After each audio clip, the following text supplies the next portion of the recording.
je voulais savoir, c'est en dehors des différents textes adoptés et non mis en œuvre, s'il n'y avait pas d'association de femmes défendant leur cause au niveau des villages ou autres. Ça, c'est la première question. La deuxième question, c'est, je voulais savoir également dans le partage d'héritage, au niveau de sa famille, si elle est bénéficiaire en cas de décès de ses parents biologiques. Troisièmement, en cas de mariage à caractère monogamique, et si son mari venait à décéder, quel serait son sort dans le partage de l'héritage? Je vous remercie. Moi, je vais faire une contribution. Ce thème est pertinent et d'actualité. Quand on parle de droits des femmes, parce que je suis en train de faire une recherche dans ces domaines, je suis également doctorante, et ce thème me touche également. Dans les sociétés traditionnelles africaines, on pense que le rôle de la femme est confiné à la sphère domestique. Alors qu'au plan international et au plan national, il y a toute une panoplie de mécanismes de protection des droits des femmes, tant au niveau national qu'au niveau international.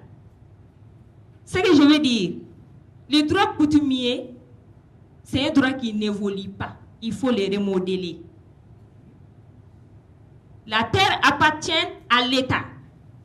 Mais dans la pratique, ce sont les chefs coutumiers, les usages qui les gèrent. Donc, il faut remodeler cette pratique. Je m'arrête là. Et je vais juste faire une petite contribution, pas de question.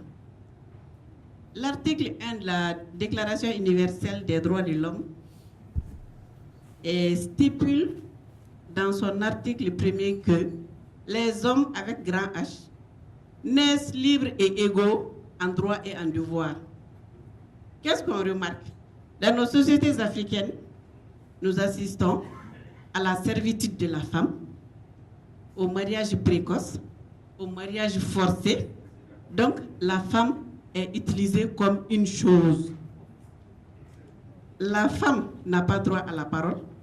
Même l'enfant que tu mets au monde, la fille que tu mets au monde, tu ne peux pas parler au moment de son mariage.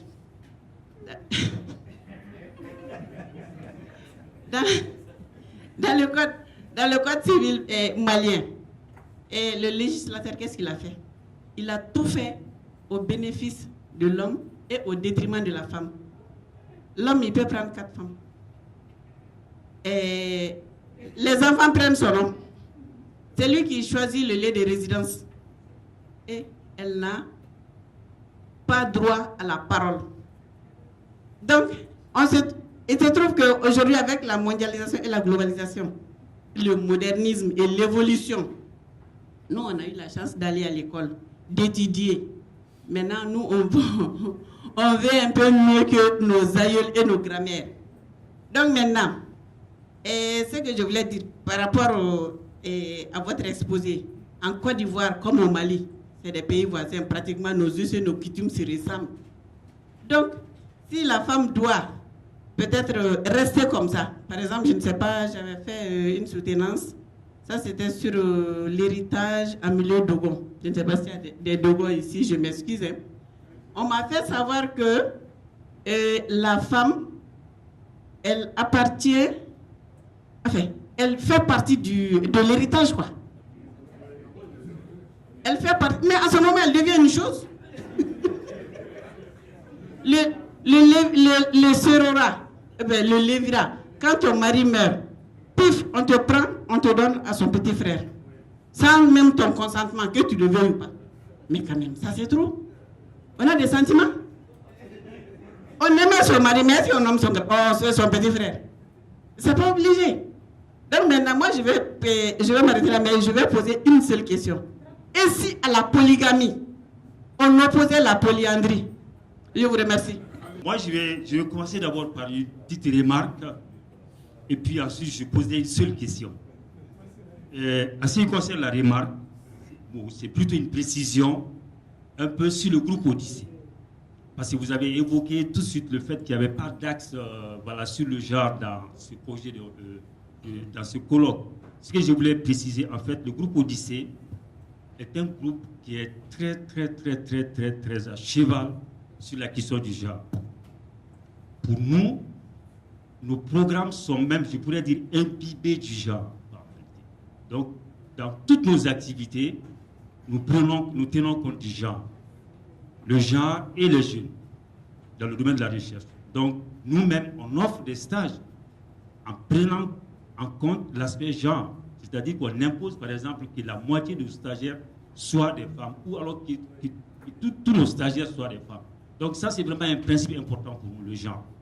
Et comme je crois que j'avais même eu un échange avec toi, j'avais dit qu'on a même regretté qu'il n'y ait pas eu suffisamment de propositions émanant de femmes. Donc ça, je voulais vraiment préciser ça, que le genre est fondamental pour nous.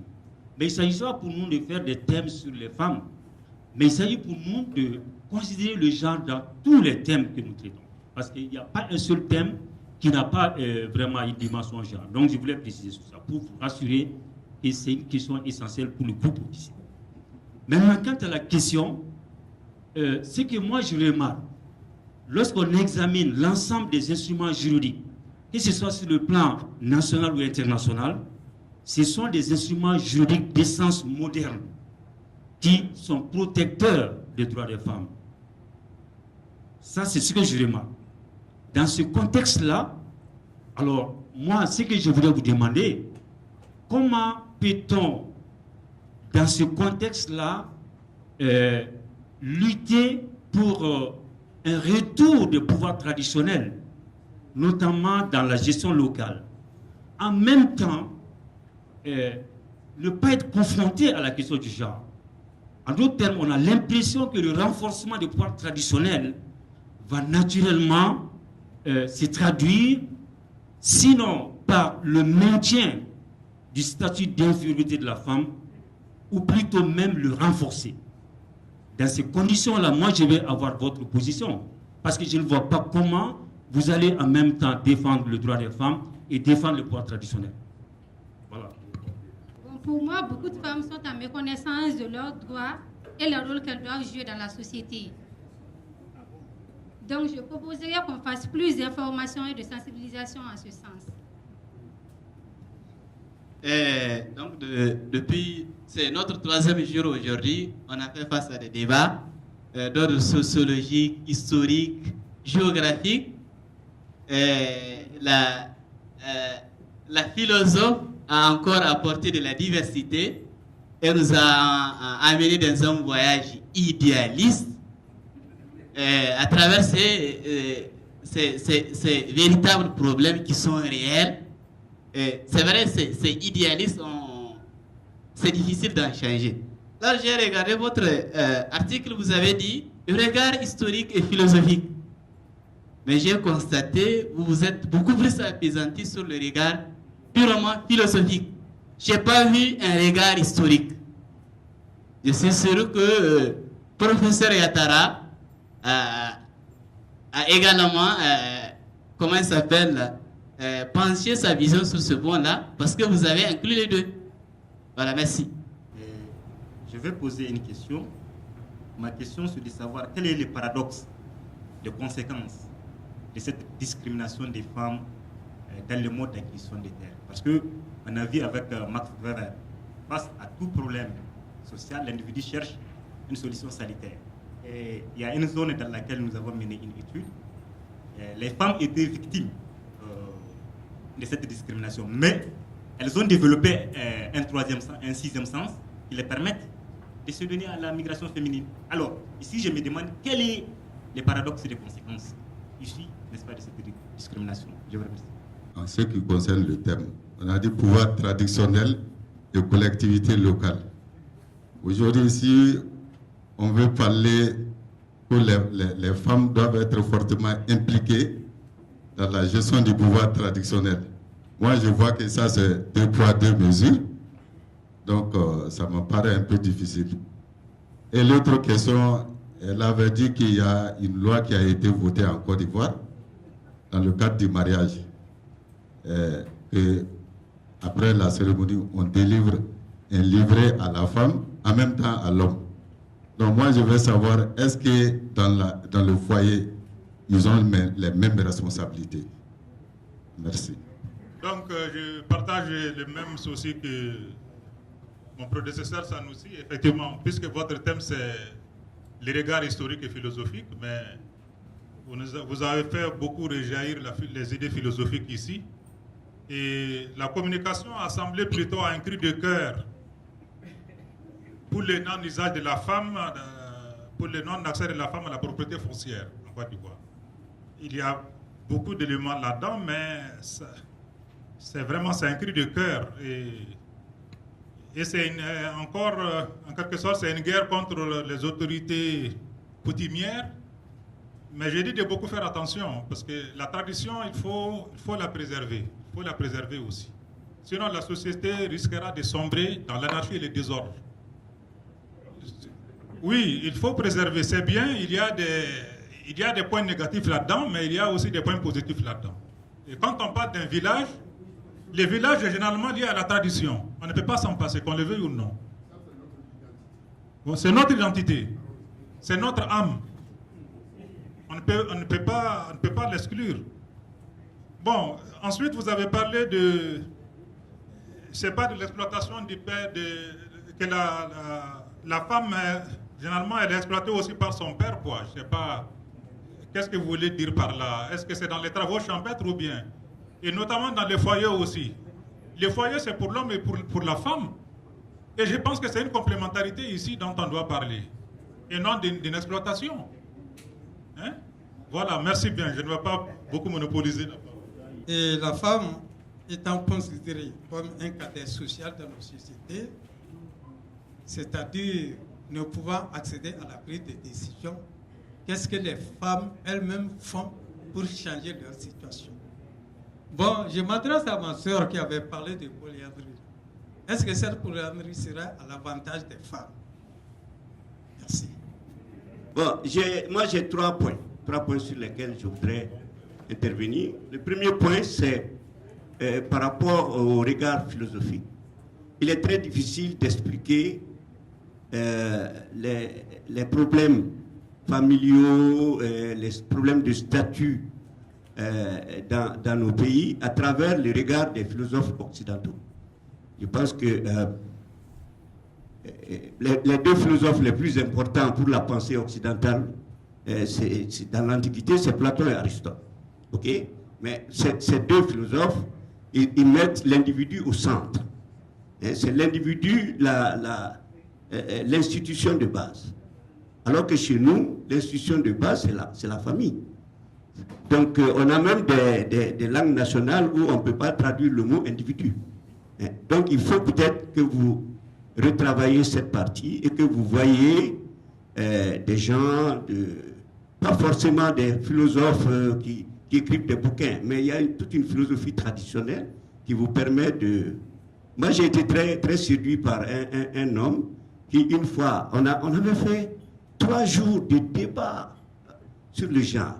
3 jours, vraiment. C'était le gardien de l'immeuble où on était. Et comme c'était mon cousin à plaisanterie, comme on dit en français, là, c'était inquiétant. Moi, je suis plus-value. Alors, à la fin, bon, je le taquinais chaque fois. Il me dit, ah, vous avez passé beaucoup de temps à vous engueuler. Hein? Qu'est-ce qui s'est passé? De quoi vous parliez? Il dit, non, on parlait du genre, de l'égalité homme-femme. Il dit, mais tout ça pour ça, 3 jours. J'ai dit, mais comment? Il dit, mais si tu aimes ta femme et si vous devez aller quelque part, si tu la mets devant toi, à force de la regarder, tu ne vois pas le danger qui vient de derrière toi. Si tu la mets derrière toi, à force de te retourner pour la regarder, tu vas buter sur quelque chose devant. Donc tu lui prends la main et vous marchez côte à côte vers l'avenir. J'ai dit, mais j'aurais dû t'inviter à parler au début du séminaire, on en aurait fini. Donc ça, c'est des propos de sages africains qui peuvent vous aider dans votre réflexion. Deuxième point, c'est le titre foncier et la structure familiale. Si vous poussez l'enquête, qu'est-ce que c'est que le titre? Qu'est-ce que le titre foncier peut aider l'avantage du titre foncier, c'est de promouvoir le marché foncier. OK? Et le marché foncier ne peut se développer que dans deux conditions. L'unicité de droit, il ne faut pas qu'il y ait plusieurs droits. Et l'unicité de propriétaire. Nous, on a fait des enquêtes pour savoir si on peut donner un titre foncier à la structure familiale qui existe dans nos campagnes. Puis les femmes à part, les jeunes à part, etc. Et on s'est rendu compte que même le chef de famille te dit non, si vous donnez un titre foncier qui est à mon nom, ce qui va se passer, c'est que quand je vais sentir que ma fin approche, je vais vendre ce titre foncier à quelqu'un, et puis je vais lui dire, ne viens réclamer la terre que quand je ne suis pas là. Ils m'ont dit comme ça. En Bambara, ils disent quoi plus en Fonana. C'est-à-dire on a des gens qui sont des tricheurs finis, c'est-à-dire des chefs de famille qui trichent avec les autres. Donc on n'avait pas la possibilité de garantir les droits des autres membres de la famille à travers le titre foncier. C'était difficile. Parce qu'une femme qui vient de se marier, bon, elle a trouvé que le titre foncier est déjà fait. Bon, comment on va faire? Ou une femme qui a divorcé, qui est partie, alors comment garantir?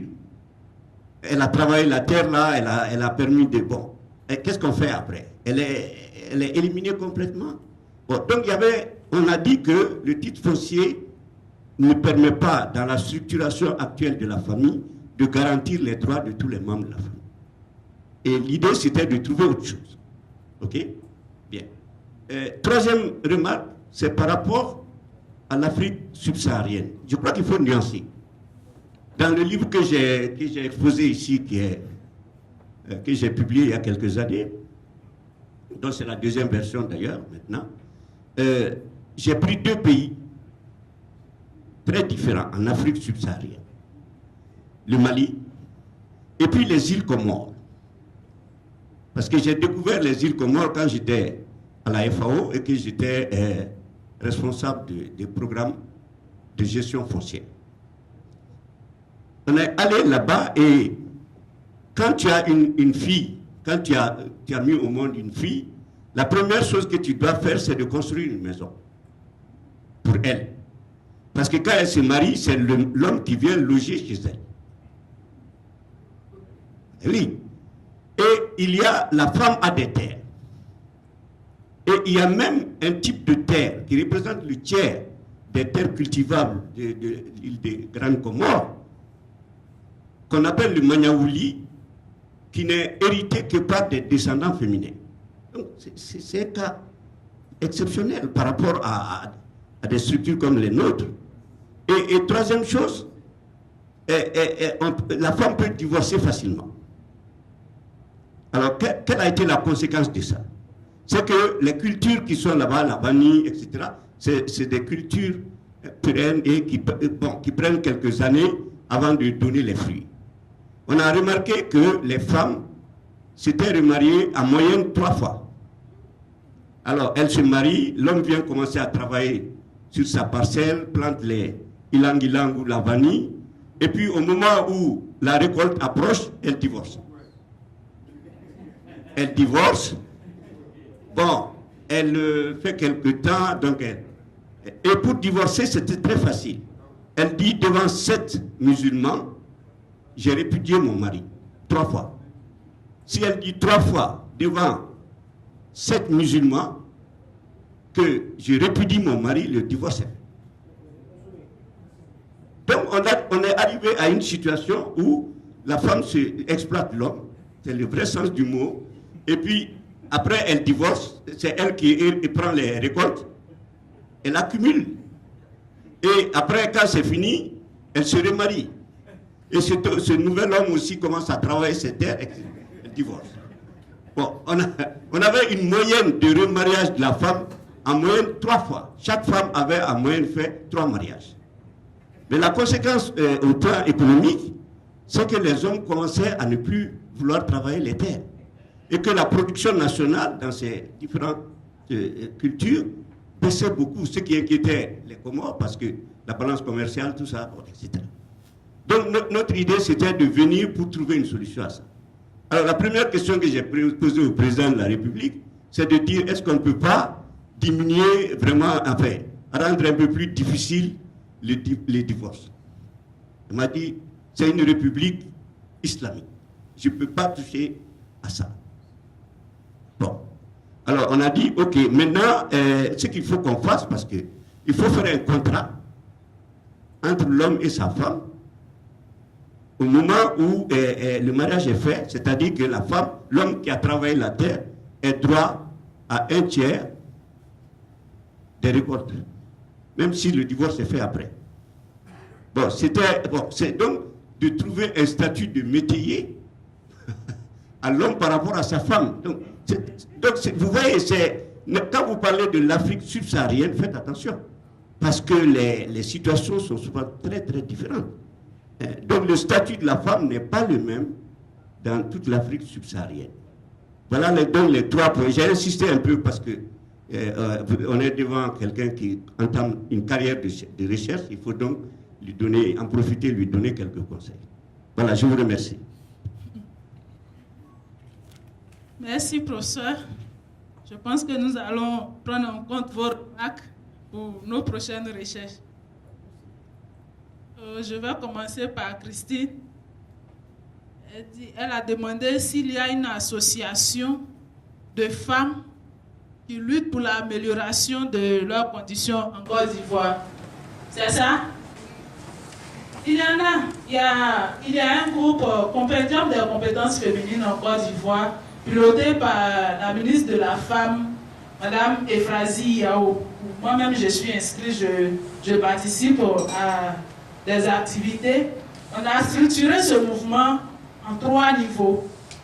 Il y a les femmes de haut niveau, les leaders politiques et les femmes qui ont un certain niveau d'études. Et puis, le deuxième niveau, c'est les jeunes filles diplômées qui cherchent un emploi. Et puis, le troisième niveau, c'est les femmes qui n'ont pas été à l'école ou bien qui ont été à l'école, qui ne sont pas allées loin dans les études. On trouve des formations pour elles, on trouve des lucarnes pour qu'elles puissent s'exprimer. Donc le compendium, si vous voulez, vous pouvez aller sur le net, vous tapez compendium des compétences féminines en Côte d'Ivoire. Vous allez voir que cette association existe en Côte d'Ivoire. Vous avez demandé aussi si je suis bénéficiaire de terre de ma famille. Normalement, ça devait l'être. Mais comme je l'ai dit dans l'exposé, on ne donne pas, la femme n'hérite pas de terre. Sinon, chez moi, dans ma langue locale, je suis Diewa.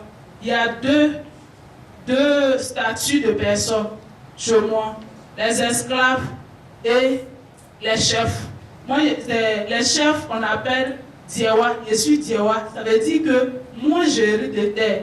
Même présentement, mon oncle m'a donné une parcelle de terre pour faire ce que je veux de cela. Mais je vous dis que demain, si l'oncle n'est plus, c'est lui qui est le chef de famille. S'il n'est plus, qu'il y a un autre chef de famille, ce n'est pas parce que l'oncle m'a donné cette portion de terre que la terre m'appartient. Je peux faire ce que je veux de la terre de son vivant. Mais si le chef de famille change, je ne suis pas propriétaire de cette terre. Donc ce que je peux répondre, c'est que normalement, je devais être propriétaire de terre. Mais bon, comme la tradition le veut, ce n'est pas possible. Maintenant, vous avez demandé aussi quel sera mon sort en cas de décès de mon mari. Le sort de toute femme est la même, hein, mais moi, est le même du moins. Mais moi, bon, aujourd'hui, j'ai eu la chance d'aller à l'école. Donc, si je suis mariée, je ne suis pas obligée d'aller lutter une terre avec quelqu'un. Je peux me contenter de mon salaire ou bien même aller m'acheter une portion de terre quelque part pour l'exploiter.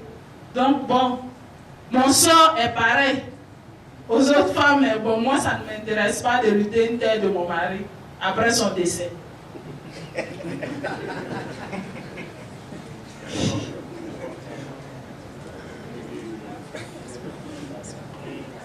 Oui, bon, le professeur Yadara a dit que mon exposé était plutôt un cri de cœur. Bon, on me le reproche souvent, mais vous savez, mon directeur de thèse m'a dit que quand vous choisissez un sujet, faut que le sujet relève de vos convictions. Quand le sujet relève de votre conviction, vous êtes mieux à l'aise quand vous le traitez. Absolument. Ça, c'est vrai. Donc, comme depuis, j'avais pour ambition de lutter pour les droits de la femme, en tout cas, quand j'aborde ce sujet, dans un domaine scientifique ou bien même dans la vie quotidienne, bon, vous m'excusez, mais c'est comme ça que je me comporte. Il y a une autre question. Comment peut-on lutter pour le retour? Donc, comment défendre le pouvoir traditionnel et les droits de la femme en même temps? Moi, je ne suis pas en train de lutter pour le pouvoir traditionnel. Hein. Je suis en train de montrer les failles. Ce qui concerne la femme que moi je juge négatif. Je suis en train de relever ce fait. Sinon, c'est pas, mon combat n'est pas pour le pouvoir traditionnel. Hein. De toutes les manières, le pouvoir traditionnel est géré par les hommes. Donc, si ce pouvoir-là est contre les principes que je trouve normaux pour mon bien-être, je vais combattre le pouvoir traditionnel. De même que si les collectivités territoriales aussi touchent à mon point faible, en tout cas, je vais les combattre. Donc, je ne suis pas en train de lutter pour le pouvoir traditionnel, mais je lutte pour le respect des droits de la femme. Je ne sais pas si ça vous satisfait. Je ne suis pas satisfait. Oui, bon, le regard historique, peut-être que je n'ai pas nommé cela le regard historique, mais je prends pour regard historique la tradition. Je prends pour regard historique la tradition, comme je l'ai dit dans l'exposé. La tradition n'octroie pas une terre à la femme. La femme ne peut pas hériter de la terre. Et depuis la nuit des temps, si je peux m'exprimer de la sorte, c'est comme ça. Comme le professeur Yatara l'a dit tout à l'heure, on ne peut pas changer. On ne peut pas changer ce fait de la tradition. Donc c'est le regard historique qui est là. Des générations passent et ça reste la même chose. Donc c'est le regard historique qui est là. Je remercie le professeur parce que, comme il a dit, moi-même quand j'ai mis le nom des philosophes, j'étais là, j'ai tiqué. J'ai dit, bon, est-ce qu'un philosophe de l'Europe, qu'il peut venir régler nos problèmes africains? Bon, mais comme je dois travailler en philosophie, je viens sur la connotation d'apprenant en philosophie, donc je dois parler de la philosophie. Donc dans mes bouquins, c'était ce que j'ai relevé, qui est semblable à ce que nous traitons aujourd'hui, je peux l'utiliser. Comme dans le cas de Thomas Hobbes, pour le choix des héritiers, on préfère les enfants garçons aux enfants femmes parce que pour eux, les hommes sont plus doués de raison que les femmes.